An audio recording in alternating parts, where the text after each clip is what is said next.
বন্ধুরা, আশা করি তোমরা সবাই ভালো আছো। তো আমার চ্যানেলে তোমাদের সবাইকে স্বাগতম। তো আজ একটা গুরুত্বপূর্ণ বিষয় নিয়ে আমরা আলোচনা করতে বসেছি। তোমরা যারা এবছর মাধ্যমিক পরীক্ষা দেবে তাদের জন্য ইতিহাসের সম্পূর্ণ সাজেশন আজ আমি আলোচনা করছি। তো আমরা সবাই জানি যে সিলেবাস পরিবর্তন হয়েছে এবং সিলেবাস পরিবর্তনের ফলে আমাদের যে মোট 5টি চ্যাপ্টার এই মুহূর্তে রয়েছে, অর্থাৎ বইয়ের 8টি চ্যাপ্টার থেকে কিন্তু আমাদের 3টি চ্যাপ্টার বাদ গেছে এবং প্রথম 5টি চ্যাপ্টার আমাদের সিলেবাসে রয়েছে। এবার দেখো, এমসিকিউ এবং এসএকিউ টাইপের প্রশ্ন মনে রাখবে প্রত্যেকটি চ্যাপ্টার থেকেই আসছে, যার জন্য এমসিকিউ এবং এসএকিউ এর জন্য প্রত্যেকটি চ্যাপ্টার থেকে ভালো করে কিন্তু তোমাকে শর্ট টাইপের প্রশ্নগুলো পড়ে নিতে হবে। আর প্রত্যেক অধ্যায় থেকে ইম্পর্টেন্ট শর্ট প্রশ্নগুলোকে নিয়ে তোমাদের সামনে এর আগে আমি অনেক ভিডিও করে দিয়েছি, যেগুলো অধ্যায় ভিত্তিক মোস্ট ইম্পর্টেন্ট শর্ট টাইপের প্রশ্নের নোটগুলো করা রয়েছে। সেগুলো করলেই আশা করি সেখান থেকে তোমরা কমন পাবে। যারা সেই নোটসগুলো পাওনি তারা চ্যানেলের প্লেলিস্টে যাও, সেখানে গিয়ে ইতিহাসের যে অধ্যায়গুলো রয়েছে সেখান থেকে তোমরা দেখে নিতে পারো। তো যাই হোক, এবার চলে আসি আমাদের মূল সাজেশন পর্বে।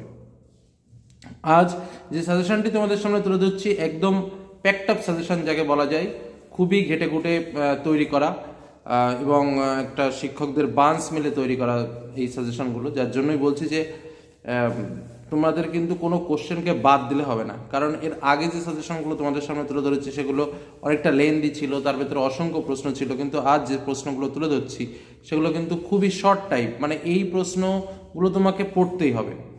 এবার দেখো, আমাদের যেটা সমস্যা, চ্যাপ্টার 5টা হলেও চ্যাপ্টারগুলো কিন্তু লেন্দি চ্যাপ্টার রয়েছে এবং তার মধ্যে যেটা মূল ইম্পর্টেন্ট ব্যাপার সেটা হচ্ছে তোমার 2 মার্কের আমাদের 16টি প্রশ্ন লিখতে হয়, 11টি প্রশ্ন লিখতে হয় 2 মার্কের, সেই 11টি প্রশ্ন এবং 4 মার্কের 6টি প্রশ্ন সেটা কিন্তু ইজিলি আমরা কমন পেয়ে যাব, অল্প কিছু প্রশ্ন পড়লেই পেয়ে যাব। 8 মার্কের প্রশ্ন আমরা 2 থেকে 3টে প্রশ্ন যদি ভালোভাবে পড়ি তাহলেই আমরা কমন পেয়ে যাব। কিন্তু মূল যে সমস্যা সেটা কিন্তু 2 মার্কের 11টি কোশ্চেন, আর এই 2 মার্কের 11টি কোশ্চেন পড়ার জন্যই কিন্তু আমাদের সবচেয়ে বেশি পরিমাণ পড়াশোনা করতে হয়। তো আমি তোমাদের সামনে পরপর বিষয়গুলো নিয়ে আলোচনা করব। প্রথমে আমি তোমাদের সামনে একদম অধ্যায় ভিত্তিক প্রত্যেক অধ্যায় থেকে 2 মার্কে কী কী পড়বে, 4 মার্কে কী কী পড়বে, 8 মার্কে কী কী পড়বে, এভাবে আলোচনা শুরু করব। বোঝা গেল কি বললাম? তো দেখো, আমাদের সিলেবাসে 5টা চ্যাপ্টার রয়েছে। ইতিহাসের ধারণা, সংস্কার বৈশিষ্ট্য পর্যালোচনা, প্রতিরোধ বিদ্রোহ, সংঘবদ্ধতার গোড়ার কথা, বিকল্প চিন্তা ও উদ্যোগ। বলে রাখি, প্রত্যেকটা অধ্যায় থেকে, কটা অধ্যায় রয়েছে? 5টা অধ্যায়। প্রত্যেকটা অধ্যায় থেকে 8টা করে, মোট 8টা করে শর্ট কিন্তু আসবে। 4টে এমসিকিউ, 4টে এসএকিউ। বোঝা গেল? মানে টোটাল আমাদের 20টা, এই তোমার 40টা, 4 4 8টা করে এক্সট্রা আমাদের লিখতে হচ্ছে। 36 মার্ক শর্ট টাইপের কোশ্চেন রয়েছে। তো টোটাল শর্ট কিন্তু আসবে এখান থেকে এই কটা। এমসিকিউতে কোনো অর থাকে না, এসএকিউতে কিছু অর থাকে। এছাড়াও যেটা আমাদের রয়েছে সেটা হলো 2 mark question, 4 mark question, 8 mark question. তো আমরা এবার পরপর অধ্যায় ভিত্তিক চলে যাচ্ছি। 2 মার্কের জন্য আমরা কি কি পড়বো? তো প্রথম ইতিহাসের ধারণা থেকে আমরা বলি। ইতিহাসের ধারণা থেকে 2 মার্কের জন্য কিছু কিছু সংজ্ঞা আসে। 4 মার্কের জন্য কয়েকটি প্রশ্ন রয়েছে, একদম মানে টিপিক্যাল সাজেশন আমাদের সামনে তুলে ধরছি। এবং 8 মার্কের এই অধ্যায় থেকে কোনো প্রশ্ন আসবে না, পরিষ্কারভাবে বুঝে নাও। প্রথমে বলি 2 মার্কের জন্য এই মুহূর্তে লেটেস্ট যে কোশ্চেন সংকলনগুলো রয়েছে সেগুলো কি কি। প্রথম প্রশ্ন, ইতিহাসের তথ্য সংগ্রহের ক্ষেত্রে ইন্টারনেটের ভূমিকা কি? সামাজিক ইতিহাস ও স্থানীয় ইতিহাসের সংজ্ঞা বা গুরুত্ব লেখো। পরিবেশ ইতিহাস চর্চার গুরুত্ব কি? সামরিক বা শিল্প চর্চার ইতিহাসের গুরুত্ব কি? 70 বছর ও জীবন স্মৃতি থেকে কি জানা যায়, বা 70 বছরের গুরুত্ব বা জীবন স্মৃতির গুরুত্ব। ব্রিটিশ সরকার সোম প্রকাশ বন্ধ করে দিয়েছিল কেন? জওহরলাল নেহেরু ইন্দিরাকে যে চিঠিগুলো দিয়েছিলেন তার গুরুত্ব কি? আরেকটা হলো ইতিহাস চর্চায় ফটোগ্রাফির অবদান আলোচনা করো। 2 মার্কের জন্য বলবো এ কটা কোশ্চেন অবশ্যই করে প্র্যাকটিস করো। এবার আমরা চলে আসবো এই অধ্যায় থেকে 4 মার্কের মোস্ট ইম্পর্টেন্ট কি কি প্রশ্ন। দেখো, 4 মার্কের জন্য এই অধ্যায় থেকে অবশ্যই নতুন সামাজিক ইতিহাস চর্চা গুরুত্বপূর্ণ কেন, এই প্রশ্নটা একটু ভালো করে দেখবে। 2 নম্বর, নারী ইতিহাস চর্চা, স্থানীয় ইতিহাস চর্চা, খেলার ইতিহাস চর্চা। এই যে 3টে বললাম, আবারও বলছি, নারী ইতিহাস চর্চা, স্থানীয় ইতিহাস চর্চা, আর একটা হচ্ছে খেলার ইতিহাস চর্চা। এই তিনটে ইতিহাস চর্চা ভালোভাবে প্র্যাকটিস করবে। নেক্সট কোশ্চেন, বঙ্গদর্শন পত্রিকার মাধ্যমে তৎকালীন বঙ্গ সমাজে জাতীয়তাবাদের প্রসার কেন হয়েছিল? এবং 4 মার্কের লাস্ট একটা কোশ্চেন বলবো, জীবন স্মৃতি থেকে আমরা 19 শতকে ভারতের ইতিহাসের কি কি উপাদান পাওয়া যায়, বা জীবন স্মৃতির গুরুত্ব, একদম সহজ কথায় জীবন স্মৃতি থেকে কি কি জানা যায়, ভারতের ইতিহাসের কি কি জানা যায়, বা জীবন স্মৃতির ঐতিহাসিক গুরুত্ব নিরূপণ করো, একই কথা। তো এই চ্যাপ্টার থেকে জাস্ট এটুকু প্রশ্নগুলো কিন্তু তোমাকে পড়তে হবে। আর দুটো প্রশ্ন আমি এক্সট্রা একটু বলে রাখছি, মোস্ট ইম্পর্ট্যান্ট প্রশ্ন ইতিহাসের ধারণা চ্যাপ্টার থেকেই। সেটা হচ্ছে জাতীয়তাবাদ উন্মেষের সোমপ্রকাশ পত্রিকার ভূমিকা, এবং আধুনিক ইতিহাস চর্চা বলতে কি বোঝো, চলচ্চিত্র শিল্পের শিক্ষাক্ষেত্রে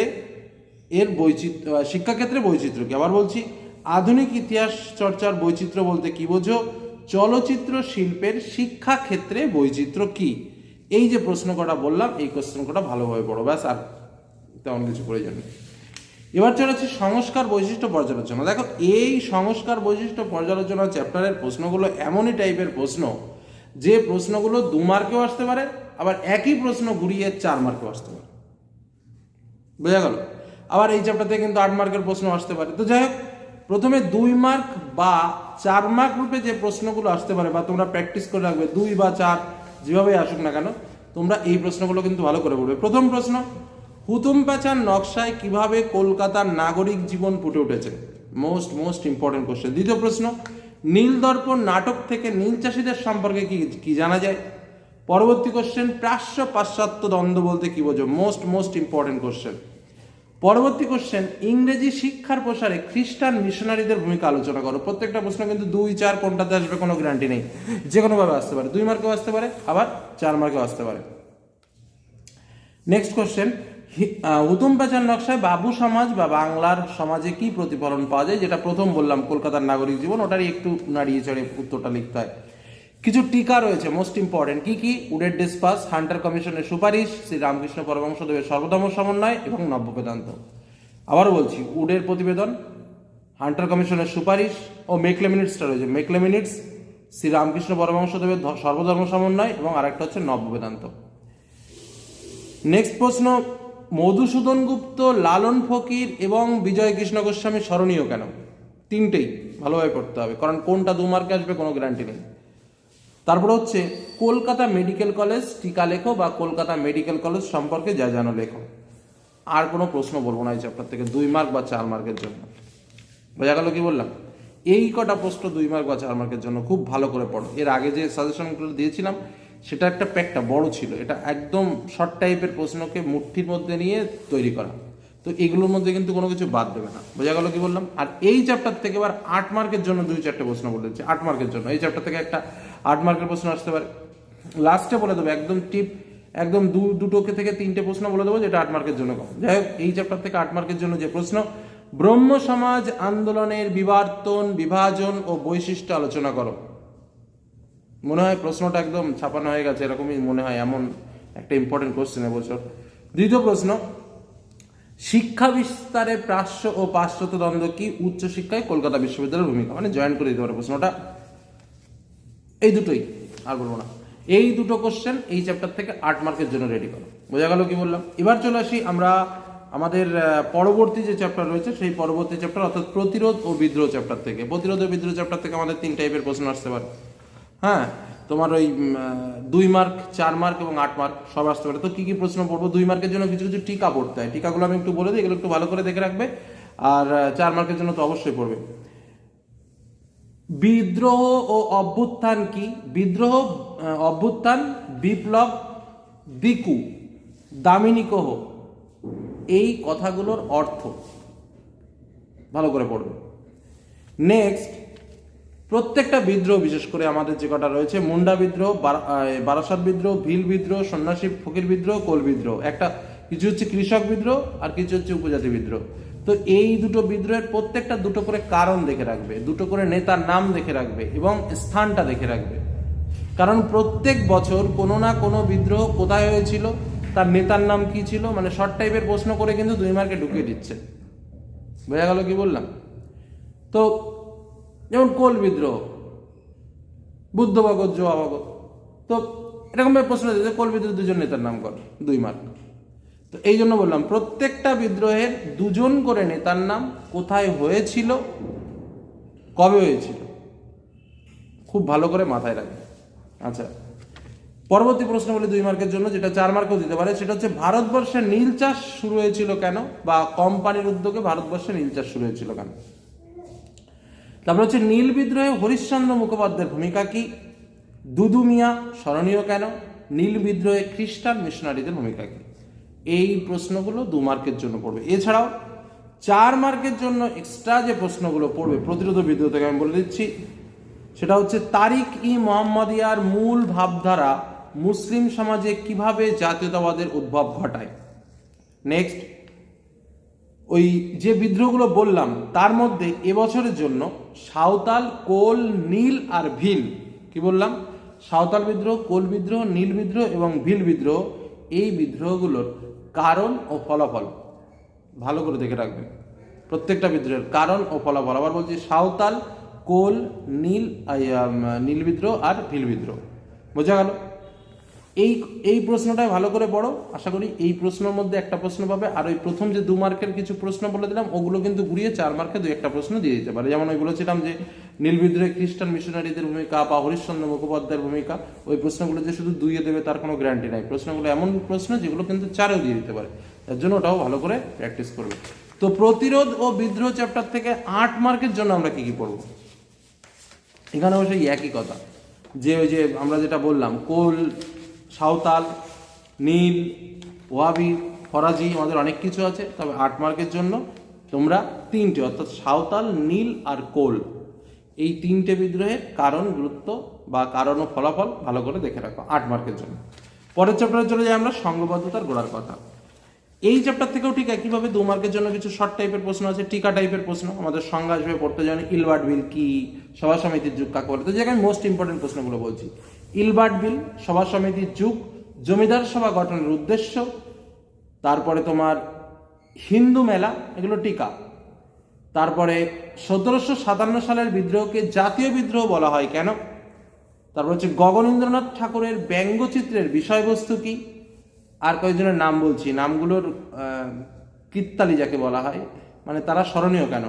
নানা সাহেব, জ্যোতিবা ফুলে, লক্ষ্মীবাই, তাতিয়া টোপি। আরও একজন আছেন বেগম হজরত মহল, কিন্তু অতটা ইম্পর্টেন্ট নয়। নানা সাহেব, জ্যোতিবা ফুলে, লক্ষ্মীবাই এবং তাতিয়া টোপি, এই 4টে ভালো করে দেখবে অবশ্যই। আচ্ছা, নেক্সট তোমাদের এবছরের 8 মার্কে বলেই যে একটা মোস্ট ইম্পর্টেন্ট প্রশ্ন আছে, যে মহাবিদ্রোহের প্রকৃতি আলোচনা করো। সেই প্রকৃতির নোটস যখন আমরা পড়ি না ক্লাসে, বা স্যার যখন নোটস দিয়েছেন তোমরা দেখবে ওখানে আলোচনা করা আছে, এটা একটা গণবিদ্রোহ, এটা একটা জাতীয় বিদ্রোহ, তারপরে এটা একটা সামন্ত শ্রেণীর বিদ্রোহ, এটা একটা সিপাহী বিদ্রোহ, এক একজন এক এক রকমভাবে বলে গেছে। এই পার্ট অংশকে আবার ঘুরিয়ে কিন্তু 2 মার্কের প্রশ্ন হিসেবে দিয়ে দেয়। যেমন বললো মহাবিদ্রোহকে গণবিদ্রোহ বলে কেন, মহাবিদ্রোহকে সিপাহী বিদ্রোহ বলেছিল কেন, হ্যাঁ, মহাবিদ্রোহকে জাতীয় বিদ্রোহ বলা যায় কিনা তোমার যুক্তি দাও। তো এই টাইপের প্রশ্নগুলো কিন্তু ছুড়ে দিতে পারে, মানে দেওয়ার সম্ভাবনা প্রবল। নেক্সট আরো 2টো প্রশ্ন বলবো 2 মার্কের জন্য, বঙ্গভাষা প্রকাশিকা সভার কার্যাবলী আর দেশীয় ভাষায় সংবাদপত্র আইন কি। আর মহারানীর প্রশ্নপত্র টিকাটাও দেখে রাখবে। যে কথাগুলো বলছি করতে হবে, কিছু করার নেই। ভাবছো যে অনেক প্রশ্ন বলছে স্যার, কিছু করার নেই, বইটা খুলে দেখো, সব জায়গায় ছোট ছোট ছোট ছোট করে টুকরো টুকরো জিনিস ভরা পড়ে রয়েছে। তো আমি কি করব, কোনটা আসবে আমি কি করে বলবো। মোস্ট ইম্পর্টেন্ট যেগুলো দেখতে পাচ্ছি সেগুলোই বলছি। এবার বলে দিলাম 3টে, পরীক্ষা এলো না একটাও, বলার দিয়ে না বলা ভালো। যার জন্য যেটা আসার মতো ঠিক সেগুলোই বলছি বা বলার চেষ্টা করছি। বোঝা গেল কি বললাম, বা টিচাররা মিলেমিশে যেটা আমরা তৈরি করেছি সেটাই বলছি তোমাদের ভালোর জন্য। এবার চলে আসি আমরা 4 মার্কের প্রশ্ন। 4 মার্কের প্রশ্নগুলো কথা একটু আরেকবার বলে দিই। 2 মার্কে যে প্রশ্নগুলো বললাম না, সেগুলো কিন্তু একটু, যেমন বললাম ইলবার্ট বিল, তো প্রশ্নটা ঘুরিয়ে দিল, ইলবার্ট বিলের গুরুত্ব ও বৈশিষ্ট্য, ইলবার্ট বিলের গুরুত্ব লেখো, দিয়ে দিল। এরকমভাবে একটু বুঝে শুনে লিখতে হবে, এমনভাবে পড়বে যে প্রশ্নগুলো আমরা 4 মার্কেও করতে পারি। বা ব্যঙ্গচিত্র বললাম, গগনেন্দ্রনাথ ঠাকুরের ব্যঙ্গচিত্রের মাধ্যমে আমরা কি বুঝতে পারি, বা তার ব্যঙ্গচিত্রের গুরুত্ব লেখো, এই প্রশ্নটা 4-এ দিতে পারে। তো এই ধরনের প্রশ্নগুলো 2-এও দিতে পারে, 4-এও দিতে পারে, এটা মাথায় রাখতে হবে। নেক্সট 4 মার্কের জন্য এক্সট্রা কিছু প্রশ্ন ভালোভাবে দেখে রাখবে।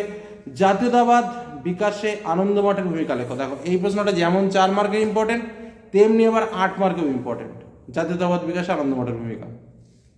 নেক্সট, ভারত মাতা চিত্রটির মধ্য দিয়ে কীভাবে জাতীয়তাবাদ ফুটে উঠেছে? জাতীয় চেতনার বিকাশে গোরার ভূমিকা কি? মোস্ট ইম্পর্টেন্ট একটা প্রশ্ন বললাম, গোরার ভূমিকা কি? আরও একটা প্রশ্ন বলছি, সভা সমিতির যুগ কাকে বলা হয়? সভা সমিতির যুগের বৈশিষ্ট্যগুলি আলোচনা করো। বোঝা গেল কি বললাম? আর ভারত মাতা চিত্রটির ভূমিকা দাও, আর জাতীয়তাবাদের বিকাশে বর্তমান ভারতের ভূমিকা আলোচনা করো। এই যে প্রশ্ন কটা বললাম, প্রশ্ন কটা 4 মার্কের জন্য কিন্তু মোস্ট ইম্পর্টেন্ট। 8 মার্কের জন্য 2টো প্রশ্ন রয়েছে প্রত্যেকে, মাত্র 2টো। একটা প্রশ্ন বলে দিয়েছি, একটু আগে বললাম 1857 সালের বিদ্রোহ আর প্রকৃতি আলোচনা করো, গতি প্রকৃতি। মোস্ট ইম্পর্টেন্ট কোশ্চেন এবছর। আরেকটা প্রশ্ন হচ্ছে লেখায় ও রেখায় জাতীয়তাবাদের বিকাশ আলোচনা করো। 2টো হলো।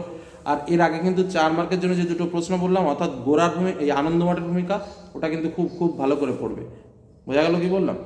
বেশ, এবার চলে আসি আমরা আমাদের আজকের আলোচনার লাস্ট চ্যাপ্টার, পঞ্চম অধ্যায় থেকে। তাই 2 মার্কের জন্য কিছু শর্ট টাইপের কোশ্চেন। 2 মার্কের জন্য আমাদের বেশি কাটনি, আমাদের বেশি পড়তে হয়, বরং 4 মার্ক আর 8 মার্কের জন্য আমাদের অনেক কম পড়তে হয়। এবার পঞ্চম অধ্যায়ে চলে যাই। 2 মার্কের জন্য কিছু প্রশ্ন পড়তে হবে, যেমন উইলিয়াম কেরি বিখ্যাত কেন? জাতীয় শিক্ষা পরিষদ টিকা সম্পর্কে পড়তে হবে। আইএসিএস প্রতিষ্ঠার উদ্দেশ্য কার্যাবলী। দেখো, এই একটা প্রশ্ন বলি, আইএসিএস প্রতিষ্ঠার উদ্দেশ্য কার্যাবলী। প্রশ্নটা এমন একখানা প্রশ্ন, 2 মার্কে আসতে পারে, 4 মার্কে আসতে পারে, 8 মার্কে বসতে পারে।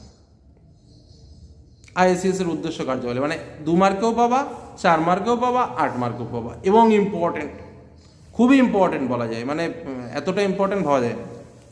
শ্রীরামপুর ত্রয়ী মোস্ট ইম্পর্টেন্ট। তারকনাথ পালিত স্মরণীয় কেন? উপেন্দ্র কিশোর রায়চৌধুরীর ছাপাখানায় অবদান কি? তারপরে পঞ্চানন কর্মকার বিখ্যাত কেন? বেঙ্গল টেকনিক্যাল ইনস্টিটিউট প্রতিষ্ঠার উদ্দেশ্য ও গুরুত্ব লেখো। কলকাতা বিজ্ঞান কলেজ সম্পর্কে যা জানো লেখো। ঔপনিবেশিক শিক্ষা ব্যবস্থার ত্রুটিগুলো কি কি? ইংরেজ সরকার কেন ছাপাখানা বন্ধ করে দিতে চেয়েছিল বা ছাপাখানা প্রতিষ্ঠার বিরোধিতা করেছিলেন? আর চার্লস উইলকিন্স, রামরাম বসু, রাধানাথ শিকদার, প্রমথনাথ বসু, রাসবিহারী বসু স্মরণীয় কেন? এই যে নামগুলো বললাম, স্মরণীয় কেন মানে এদের জন্য খুব বেশি ডিটেলসে যাওয়ার দরকার নেই, জাস্ট 2 মার্কে লেখার জন্য 2 থেকে 3টে করে পয়েন্ট রেডি রাখবে। আচ্ছা, এই চ্যাপ্টার থেকে এই প্রশ্নগুলো তো ভালো করে পড়বে। এছাড়াও 4 মার্কের জন্য এক্সট্রা 2-3টে প্রশ্ন বলি। একটা হচ্ছে বিদ্যাসাগরকে আধুনিক বাংলা বই ব্যবসার পথিকৃৎ বলে কেন?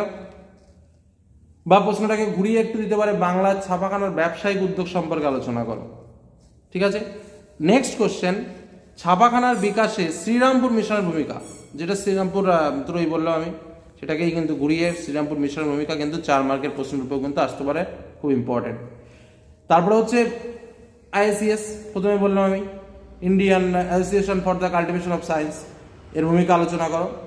আচ্ছা, আর বসু বিজ্ঞান মন্দিরটা একটু ভালো করে দেখে রাখবে, এবছরটা কেমন মনে হচ্ছে। বসু বিজ্ঞান মন্দিরটা খুব ইম্পর্টেন্ট, বিজ্ঞান গবেষণা করার ক্ষেত্রে বসু বিজ্ঞান মন্দিরের ভূমিকাটা আলোচনা করো।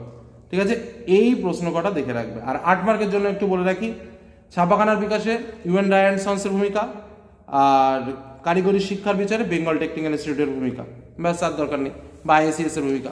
এই হলো আমাদের টোটাল সিলেবাস। এবার 8 মার্কের জন্য আমি কিছু প্যাকড আপ 2-3টে প্রশ্ন বলে দিই। 2-3টে প্রশ্ন বললে একটা কোশ্চেন কম পাবে। একটা হচ্ছে প্রথম যেটা বললাম, ব্রহ্ম সমাজের আন্দোলন বিভাজন, প্রশ্নটা ভালো করে পড়বে। আর শিক্ষা বিস্তারে প্রাচ্যতন্ত্র একটু পড়ে রেখো। আর এদিকে তোমরা ওই 1857 সালে মহাবিদ্রোহের কারণ আর আনন্দমঠ, এই 4টে প্রশ্ন পড়ো, এর মধ্যে একটা কোশ্চেন ইজিলি পাবো, ভালোভাবে পাবো। আর প্রত্যেকটা তো বলেই দিলাম যে প্রত্যেক অধ্যায় ভিত্তিক বলে দিলাম, সেগুলো দেখতে পারো। আর একদম আরও শর্ট যদি চাও তাহলে এই 4টে বললাম, এই 4টে পড়লে দেখবে এর মধ্যে একটা দুটো তো পাচ্ছই গ্যারান্টি দিয়ে। তো যাই হোক, সর্বাঙ্গীন আলোচনা একটা তুলে ধরলাম তোমাদের সামনে, মোস্ট ইম্পর্টেন্ট প্রশ্নগুলোও তুলে ধরলাম। এর আগে সাজেশনও আছে, আর অনেক বেশি করে প্রশ্ন দেওয়া রয়েছে, এখন একটু চিপ করে তোমাদের সামনে তুলে ধরলাম তোমাদের সুবিধার্থে। প্রশ্নগুলো ফাইনালের জন্য রেডি করে ফেলো এবং পড়ে ফেলো।